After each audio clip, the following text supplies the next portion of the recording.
ദൈവം ചില കുടുംബങ്ങളിൽ തകർച്ചകൾ അനുവദിക്കുന്നത്, ദൈവം ചില കുടുംബങ്ങളിൽ കണ്ണുനീര് ഉണ്ടാകുന്നത് തടയാത്തത്, ദൈവം ചില കുടുംബങ്ങളിലെ തകർച്ചകൾ കണ്ടിട്ടും പ്രത്യേകിച്ച് പ്രകടമായ രീതിയിൽ അവരുടെ കുടുംബത്തിലെ തകർച്ച പെട്ടെന്നൊറ്റ രാത്രി കൊണ്ട് എടുത്തു മാറ്റാത്തത് എന്തുകൊണ്ടാണെന്ന് പ്രിയമക്കളെ നിങ്ങളിൽ പലരും ചിന്തിച്ചിട്ടുണ്ടാവും.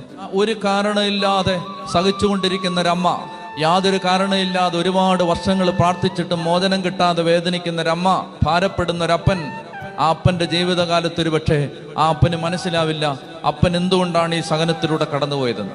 ജീവിതത്തിലെ പ്രയാസങ്ങളെ, ജീവിതത്തിൽ നമ്മൾ കടന്നു പോകുന്ന സഹനങ്ങളെ പ്രിയപ്പെട്ട അമ്മേ, അപ്പ, വിശ്വാസമുള്ളൊരു പിതാവും വിശ്വാസമുള്ളൊരു മാതാവും വിശ്വാസമുള്ള മക്കളും ജീവിതത്തിലെ ദുരനുഭവങ്ങളെ കാണേണ്ടത് ദൈവം ഈ ഭൂമിയിൽ എന്തോ ചെയ്യുകയാണ്. അതിനെൻ്റെ കുടുംബത്തെ ദൈവം തെരഞ്ഞെടുക്കുകയാണ്.